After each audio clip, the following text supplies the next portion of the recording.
this is the Peter Pan story, roughly speaking. Peter Pan is this magical boy.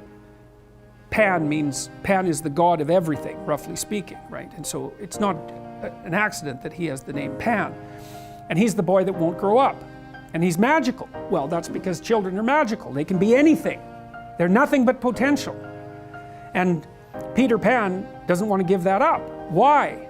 Well, he's got some adults around him, but the main adult is Captain Hook. Well, who the hell wants to grow up to be Captain Hook? First of all, you've got a hook. Second, you're a tyrant. And third, you're chased by the dragon of chaos with a clock in its stomach, right? The crocodile. It's already got a piece of you. Well, that's what happens when you get older. Time has already got a piece of you. And eventually, it's got a taste for you. And eventually, it's going to eat you. And so Hook is so traumatized by that he can't help but be a tyrant. And then Peter Pan looks at traumatized Hook and says, well, no, I'm not sacrificing my childhood for that. So that's fine, except he ends up king of the Lost Boys. In Neverland, well, Neverland doesn't exist, and who the hell wants to be king of the Lost Boys?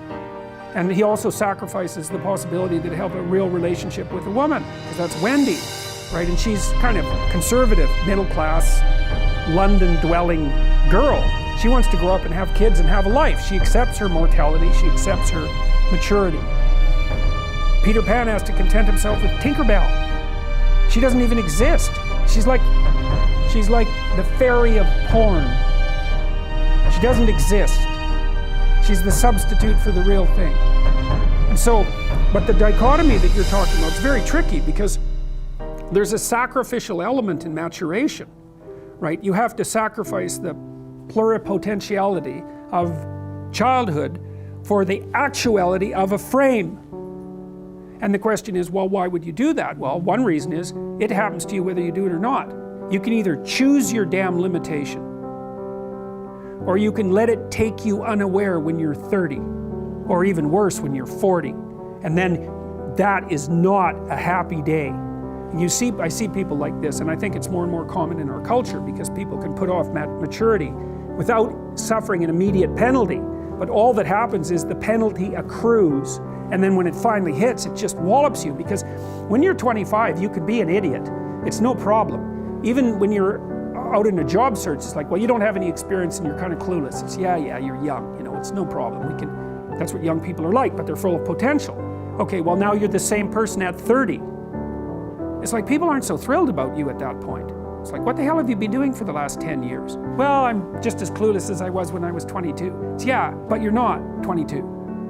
You're an old infant, right? And that's an ugly thing, an old infant. So, part of the reason you choose your damn sacrifice, because the sacrifice is inevitable, but at least you get to choose it. And then there's something that's even more complex than that, in some sense, is that the problem with being a child is that all you are is potential, and it's really low resolution. You could be anything, but you're not anything. So then you go and you adopt an apprenticeship, roughly speaking, and then at least you become something. And when you're something, that makes the world open up to you again. Like if you're a really good plumber, then you end up being far more than a plumber, right? You end up being a good employer.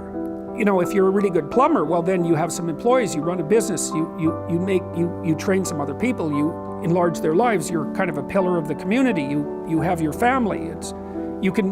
Once you pass through that narrow training period, which narrows you and constricts you and develops you at the same time, then you can come out the other end with a bunch of new possibility at hand.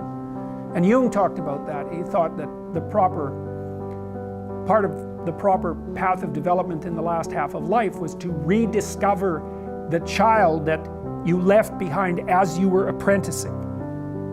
And so then you get to be something and regain that potential at the same time. Very, very smart. Well, he was very, very smart. So that's a very wise thing to know. So, yeah, sacrifice.